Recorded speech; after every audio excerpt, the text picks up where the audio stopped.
زي ما اتفقنا، خليك مع عبد الحميد هيرجع لك القديم جديد، ومع عبد الحميد مفيش مستحيل واي حاجه ليها تعديل. دي طبعا الفبره اللي انتوا شايفينها تحت ديت مكسوره، ناقصه جزء كبير. تمام. ازاي بقى نشتغل في عربيه زي كده، وازاي نشتغل في الحاجات دي؟ الحمد لله احنا بنعمل اي حاجه بفضل الله، وكل حاجه ليها حل وكل حاجه ليها علاج. اول حاجه احنا بناخد اللاين زي ما انتوا شايفين كده. بناخد سيخ حديد، عشان بعض من الناس لما بيجي يشتغل فايبر او اي حاجه بيلزق ويشتغل على العربيه عشان يقدر يطلع الحاجه مظبوطه، ودي بشفف وبحاجات تفاصيل. معلش سامحوني قبل اي حاجه، الفيديو يكون طويل شويتين، بس والله انا بعرض كل حاجه عشان كل اخواتي تستفيد بالتفصيل وبكل شيء. تمام. تعالوا نشوف مع بعض احنا نوصل لايه، وازاي الشغل اتعمل. هنا التفصيله زي ما انتم شايفين، احنا بنلحم بقى السياخ. وبرده وانت شغال بالامير شغال بدقه، عشان دي مثلا عربيه حديثه وجايلك فابريكا بره جوه، ودي مرسيدس طبعا زي ما انتم عارفين. وخلينا نشوف ان احنا بناخد السيخ التاني. ليه باخد سيخ تاني؟ عشان عصب. الصعب هنا في الموضوع ده ان الحته دي ديجراديه، مش حته عدله، لا ده ديجراديه مش مايله، دي مايله ومعوجه ولفه وحاجات غريبه كده. خليك معايا لاخر الفيديو وشوف احنا هنعمل ايه، وشوف احنا وصلنا لايه، وشوف هي الحته دي عامله ازاي. بأمر من الله هنوصل للمرحلة الجيدة في الآخر. طبعا انتوا شايفين الشغل اللي بره ده طليت يعني، زي حاطين الحاجات من فوق كده. لا طبعا كل ده يتشال بالصاروخ، ده مؤقت بس تثبيت لاين، ده تثبيت لتحديد اللاين عشان ما يطلعش مني لا طالعة ولا نازلة ولا أي حاجة. طبعا دي شغلانة طالعة بالشكل اللي انتوا شايفينه ده. ودي العربية زي ما انتوا شايفين المرسيدس اللي قلنا عليها. واحد من الناس كان يتكلم وقال لك ان انت بتتكلم كتير وقال لفظ سيء. طبعا ما رضيتش، انا ما بحبش ارد على حد بالفاظ سيئه، لان دي ناس بلا هويه وبلا شخصيه. اللي يغلط في حد ده، اللي بيغلط في نفسه، محدش بيغلط في حد. لان ازرع تحصد. لو انت اسلوبك كويس الناس هتشكر فيك، لو اسلوبك سيء الناس هتغلط فيك، زي ما بتغلط هيغلط فيك برضه في غيابك او في حضورك. هنا احنا بنفك الفبره. طبعا ده بطريقه لازم يكون بالراحه عشان الكليبسات دي بتتكسر. اي حد بيفك يا جماعه يفك بتأني علشان يوصل للحاجه بشكل كويس. هنا احنا بنفك اهو، ده معنى ان احنا لما نفك ولحمين بالسياخ دي اللاين هيلعب؟ لا طبعا الحمد لله، برضو بالراحه عشان اللاين يظبط. واما نيجي بقى احنا هناخد دي في المحل عندنا، علشان احنا دلوقتي بناخد لقطه بره في الفبره علشان نركن العربيه في مكان، لان الموضوع هيطول. والامور دي ما بتبقاش بسيطه برغم انها حته صغيره، بس بتاخد وقت وبتاخد شغل. خلينا نشوف. بصوا الميل بقى الدجرادي ده، الميل الموزه دي ده بشكل جميل جدا. هنعملها بامر من الله، بس هي مجهده جدا. وسامحوني بقى انا بسجل وانا مجهد شويتين، لان طبعا الدخان اللي بيطلع حتى الناس بتشتكي من الدخان، حاجه صعبه جدا. ربنا يعافي الجميع يا رب. وزي ما انتم شايفين هنا احنا بنشيل بقى السخين اللي كنا بنحدد بيهم اللاين. بصوا عشان نشيله عملنا ايه، دخلنا سيخ جوه الاول عشان نشيل السخان دول، عشان هنلزق من بره، عشان نبتدي نصب بالطريقه بتاعتنا اللي هو نبنيها يعني. فشوف السيخ بياخد وقت قد ايه عشان يتشال، والماده بتاخد وقت قد ايه عشان تشال من على البلاستيك. فبتمسك بطريقه قويه جدا، ما بتتشالش بالعادي كده، لازم بالصاروخ. طيب تعالوا نرسم بقى ونحط اللزق ونشوف ان شاء الله احنا نوصل لهنا. احنا بنبني اهو يا جماعه، وهناخد لاين في 2 في 3 لحد ما نظبط الشغل اللي احنا عايزينه. اول حاجة هي بتتصب نصين، يعني نص الاول هناخد الوش صبة والظهر صبة بعد كده، كل حاجة لوحديها يعني، عشان نوصل للمرحلة اللي انتوا شايفينها دي يا جماعة. خليك معايا لاخر الفيديو وشوف احنا هنعمل ايه. تمام. زي ما اتفقنا هنرجع كل شيء جديد. تعالوا نشوف مع بعض احنا ازاي بنرجع الشغلانة وازاي بنعمل الحاجة صح. هنا احنا بناخد لاين وعلى الحرف، ما يكونش ده السلك عالي منك علشان احنا هنصب عليه يكون في النص، وبرده ما يكونش سلك تخين علشان اه لما نجلغ بره وجوه ما يضعفش او اللحام ما يضعفش يعني. ولازم سلك الحام علشان يبقى خرسانة يعني مظبوبة، بحيث انها لا تطق ولا حاجة وتضغط عليها وتفكها مرة واثنين وثلاثة وعشرة كمان. تمام. ليه؟ عشان الشغل يبقى مظبوط. تعالوا نشوف هنا. احنا هنا بقى بناخد ايه؟ بناخد اللحام من الداخل، طبعا بنبنط السلك عشان لسه هنلمح اللاين وتظبيط اللاين عشان نقدر نوصل للمرحلة الجيدة. والحمد لله احنا بنشتغل والزبون بيبقى قاعد وشايف كل حاجة وشايف الجهد وشايف التعب وشايف كل حاجة. تمام.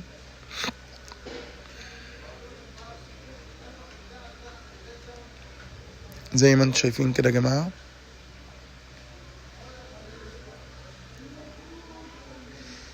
هنا بقى احنا بنلزق اللزق علشان نظبط كل حاجة على وضعها. اللزق ده بقى علشان نبني عليه ونظبط اللاين يمين وشمال وناخد كل حاجة بالشكل الجميل. شلنا السيخ التاني اهو ودخلنا بقى باللزق بكملنا علشان هنصب الصبة ونعمل بقى الشفة الواطية والعالية. وزي ما قلنا ان احنا بناخد الشغلانة من كذا زاوية عشان كل الناس تستفيد ان شاء الله وكله يبقى زي الفل. وبأمر من الله ربنا يكرمنا يا رب ويكرم الجميع واشوف الناس بخير دايما وفي احسن حال. خليكم معايا للاخر كده يا جماعة وشوفوا احنا هنا بنفرد المادة وزي ما انتم شايفين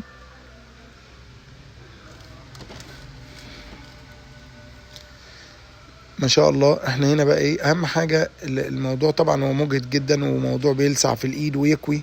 لو لبست جوانت يا جماعة والله بيلزق في الجوانت بره بيبقى اصعب، اللحام بيبقى اقوى يعني بيتعبني في الايد بيمسك جامد ما الحقش اقلع الجوانتي. ولو الجوانت جلد مش هتعرف تظبط الشغل، ولو الملمس بتاع ايدك راح مش هتعرف تظبط الشغل. شغلنا كده. فالحمد لله ربنا يعيننا يا رب وبدعواتكم الجميله احنا بنوصل.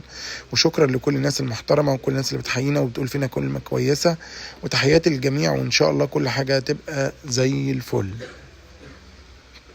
زي ما انتم شايفين احنا بنبني اهو.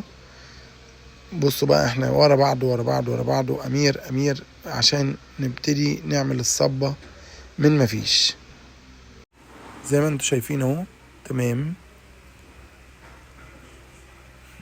الزباين بقى بتبقى قاعده تتفرج على حاجتها ومستنيه تشوف الفن والابداع لايف، لان طبعا الفيديو مهما كان غير اللايف بيبقى حاجه تانية. ما شاء الله ان انت تشوف الحاجه قدامك بتتعمل دي بتبقى حاجه ممتعه اصلا.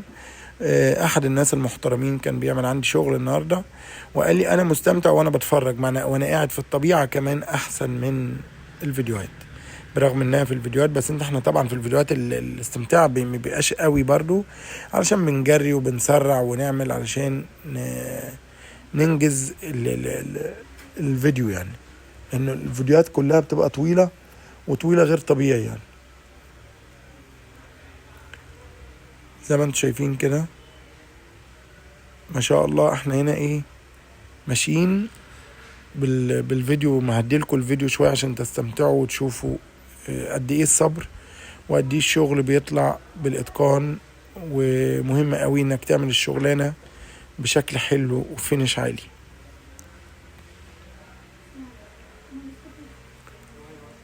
زي ما انتم شايفين كده يا جماعة. تمام. الفكرة كلها في الشكل ده يا جماعة. زي ما انتم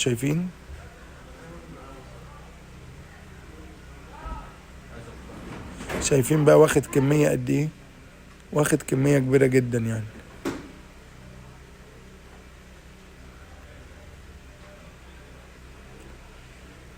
طبعا هو الموضوع الامير الناس كتير بتكلمنا عن الامير الكبير والصغير وكده. الامير يا جماعة الكبير بياخد هوا، الصغير ده انا تفضل انبوبة احط غير تفضل احط غير عشان نظبط الشغل.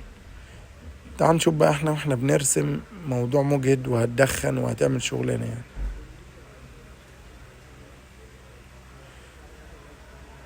هنا بقى واحنا بنرسم موضوع الرسم هنا بقى ده فني جدا جدا جدا، اللي هو الفن التشكيلي.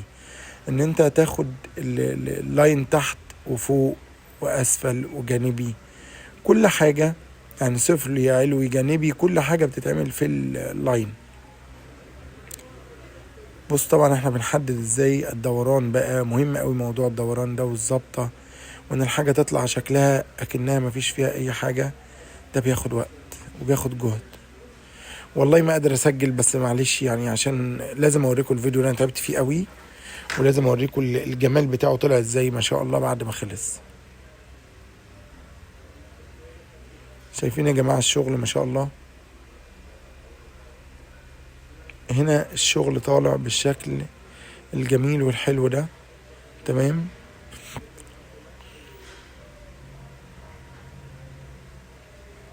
هنا طلع بالشكل ده. تمام يا جماعة. لسه بقى ما شاء الله هنزود الفراغات وهنرسم، وعملنا الحرف اهو اللي فوق، الشفة اللي فوق، ان في شفة علوية وشفة سفلية عشان اللاين يبقى مظبوط وكل حاجة تبقى مظبوطة على وضعها الطبيعي. تعالوا نشوف واحنا ماشيين واحدة واحدة وبنرسم وبنحدد المسار بتاع الفبرة بقى عشان تطلع مظبوطة في الاخر.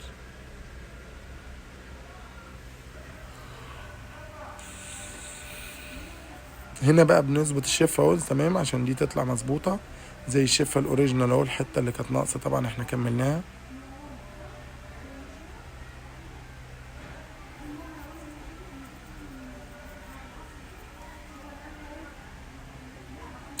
شايفين يا جماعة احنا هنا بنبني العالي والواطي والكلام ده، وناخد الاجزاء اللي ناقصة عشان نظبط ونرسم تاني.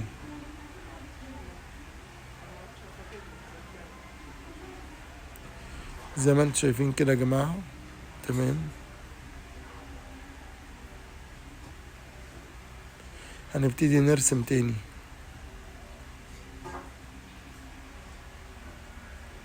عشان نبتدي نطلع الشكل بأحسن جودة وبطريقة جميلة يعني ان شاء الله.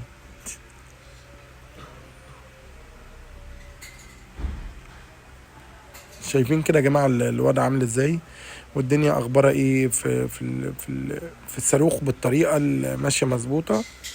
تعالوا نشوف بقى في الاخر احنا هنطلع اللاين ده ازاي والميل ازاي. الديجراديه ده بقى هو ده المشكلة القوية في الفبرة دي، كانت اكبر واقوى حاجة فيها انها تبقى نازلة بميل بلفة. خليك معايا للنهاية وشوف احنا ازاي كملنا الحكاية. الصاروخ طبعا زي ما بنتكلم بيبقى تحسيس كده، تشغل وتسيب تشغل وتسيب تشغل وتسيب عشان تظبط الدنيا وتطلع كل حاجة كما كانت. هنا احنا بنعمل الحرف بقى. شايفين حرف عامل ازاي عشان نرسم الرسمة تطلع وأكنها هي ولا أكنك عملت حاجة.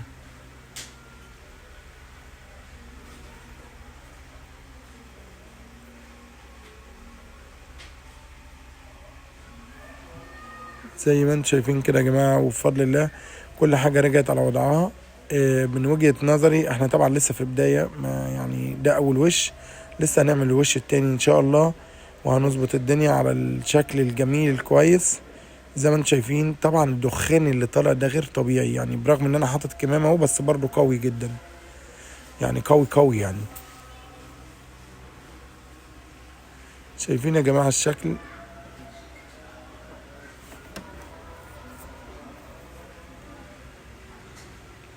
هنا بقى اللاين اهو اتعمل داخلي وخارجي.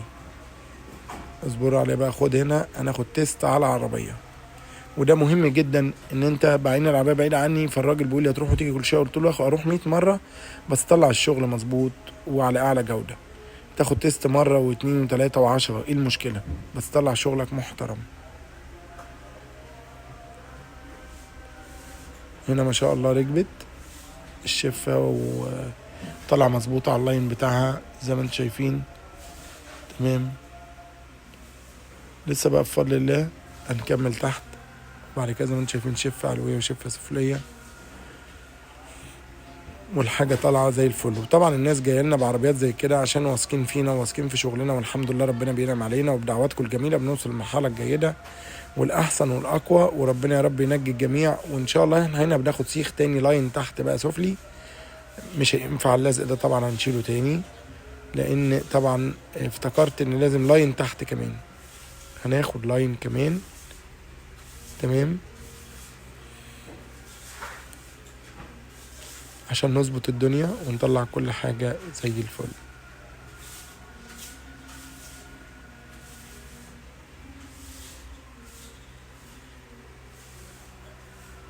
زي ما انتم شايفين كده. تمام.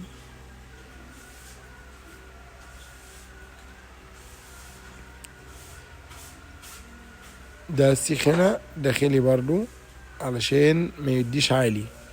زي ما انتم شايفين كده ما شاء الله الشغل طالع زي الفل. ده بقى يا جماعة اجهاد غير طبيعي، بس الحمد لله ربنا بيوفقنا، لكل مجتهد نصيب. واحنا ربنا بيرزقنا نعمة جميلة جدا، نعمة الصبر. ربنا يا رب يصبرنا، يصبر الناس كلها، واشوف الناس كلها من الصابرين ان شاء الله. ربنا يكرم الجميع يا رب.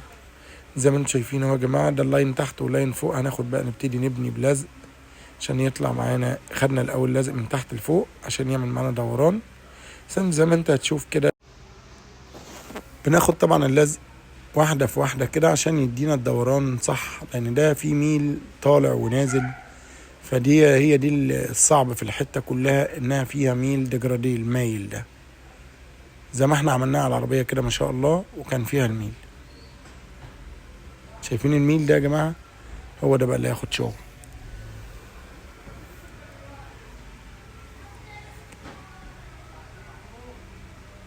ما شاء الله زي ما انتم شايفين كده تمام. والشغل كله هيطلع زي ما انتوا عايزين واحسن شوية. خلينا نمشي بالراحة ونوريكم الشغل بجد. وبصراحة لازم تبقى دماغك مرتاحة عشان توصل للمرحلة الجيدة من الافكار والحاجات الكويسة ان شاء الله. طول ما هو في ابداع عمرنا ما نبقى في الضياع. اهم حاجة يا جماعة الابداع. وقال له طول ما الدماغ شغالة مفيش حاجة استحالة. يعني لازم تشغل دماغك، وطول ما الدماغ شغالة مفيش حاجة استحالة. هنا بقى احنا بناخد المبنى اللي جوه ده، بس طبعا لازم تاخد بالك من حتة ان العالي والواطي عشان الشفة لما تركب في العربية، وده مهم جدا. ومهم ان احنا نوصل للمرحلة دي.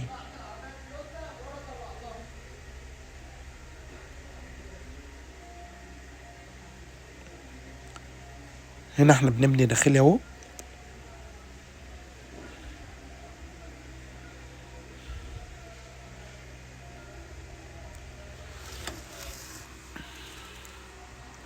زي ما انتوا شايفين كده ما شاء الله الدنيا جيدة اخر حاجة. شايفين الميل بقى؟ الحتة اللي نازلة دي هي دي الفيديو. يعني هي دي مش بس ان انت بتزود وتعمل فراغات وتعمل حدود والحز تحت وفوق والكلام ده، لا، انك اصلا تعمل الحتة المايلة دي فنية جدا جدا. يعني من وجهة نظري، انتوا وجهة نظركم يعني برضو مهمة جدا، بس من وجهة نظري انها حتة صعبة قوي قوي. انا كنت شغال وانا عارف قد ايه هي صعبة، بس احنا طبعا عشان الفيديوهات بتجري فانتوا مش هتشوفوا قوي التحديد زي ما انا كنت شايفه، بس انا هنا بوضح كل حاجة. هنا احنا بقى نشيل لزق ونجلخ عشان نشوف الفراغات والحاجات المفرغة. شايفين الميل؟ وعمالوا يقول لكم الميل الميل عشان الميل ده مهم جدا. وبعدين ميل تحت وفوق وتظبطها بوجهة نظر فنية بدون بقى مقاسات ولا اي حاجة. الحمد لله كله برضا ربنا وبدعواتكم، ثم بالفكر والدماغ العالية زي ما انتم شايفين كده يا جماعة.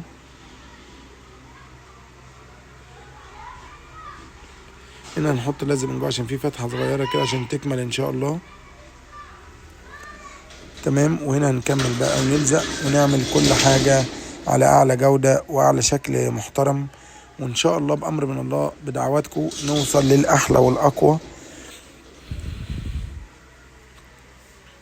هنا بقى احنا بنعيد الفراغات والحاجات المفرغة عشان نبتدي نرسم برضو الجنب التاني، وبعد كده نرسمها كلها، وبعد كده ناخد وش بقى للديست على العربية. وبعد التيست هنبتدي ناخد وش عفرة كده مبدئي، وكده كده هي بتترش لون العربية. طبعا هنوديها لكم بقى، نوريها لكم لما تترش ان شاء الله، وترجع كله جديد في جديد ولا كأن في اي حاجة. ومع عبد الحميد القديم هيرجع جديد.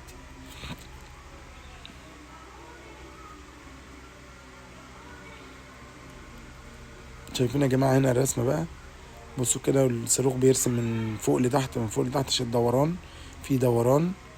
تمام زي ما انتم شايفين كده ما شاء الله.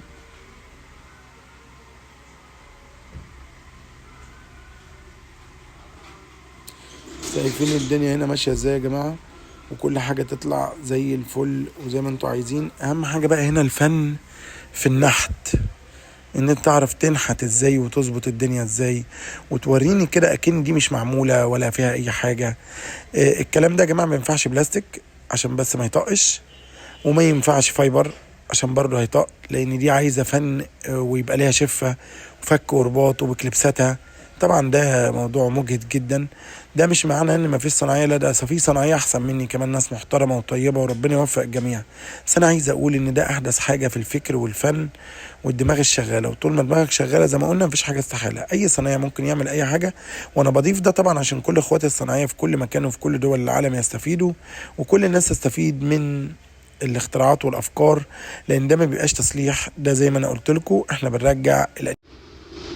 بنرجع القديم جديد. هنا بقى زي ما انتم شايفين كده بعمل الدوران بالصاروخ وكل حاجه تطلع زي الفل، وايدك بالصاروخ وهي شغاله بتبقى محتاجه فن شويتين عشان ترسم صح.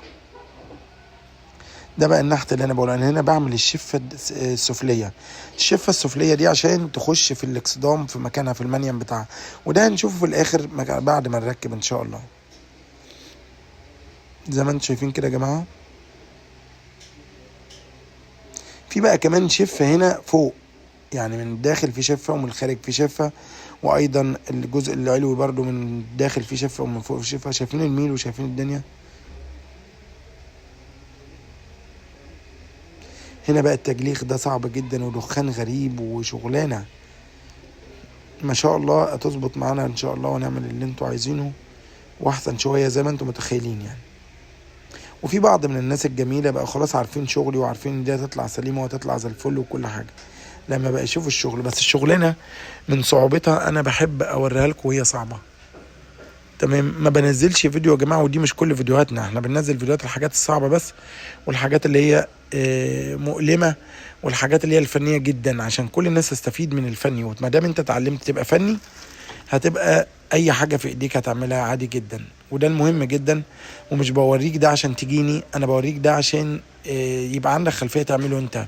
ولو صاحب العربيه عربيته اتخبطت منها حاجه وقعت في الارض انزل لمها، وكله هينفع تاني. بعد كل فيديوهاتي هتعرفوا ان كل اي حاجه هتنفع، والتراب هيتحول لدهب، ومفيش حاجه هتبقى مستهلكه او هلكه يعني نرميها. لا طبعا احنا هنعمل اعاده تدوير لاي حاجه، ايا كان بقى عربيتك جديده ولا قديمه كله هيرجع زي ما انت شايف العربيه جديده كده ومرجعين كل حاجه. عربيتك بقى جديده قديمه كله هيرجع على وضعه.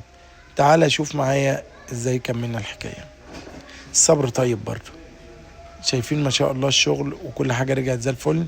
تعالوا بقى نشوف على العربيه تيست كده وتقولوا لنا رايكم في التيست. احنا هنا هنركب اهو، ركبنا على العربيه شايفين يا جماعه، ده تيست وهي راكبه. تعالوا بقى نشوف بعد ما عفرنا كده. لسه دي هتترش يا جماعه، التعفيره دي عشان لو في اي دفوهات تبان معايا، لكن هي هتترش رش لون العربيه واوريهولكم في الاخر يعني. شايفين يا جماعه احنا بس عشان نكتشف اي حاجه فيها دفو. العربيه ما شاء الله مرسيدس يا جماعه، وبعد ما خلصنا كل حاجه زي الفل والفبره رجعت زي الفل وكله خد الوانه وكل حركاته زي ما رجع، كل حاجه رجعت على وضعها. طبعا زي ما انتم عارفين استنونا طبعا في فيديو جديد وفكره جديده وحل مشكله جديده، وتقولوا لنا رايكم. وتحياتي للجميع، وان شاء الله كل حاجه ترجع زي الفل واحسن شويه. اتفقنا يا جماعه؟ استنونا في فيديو جديد وفكره جديده وحل مشكله جديده، والى اللقاء.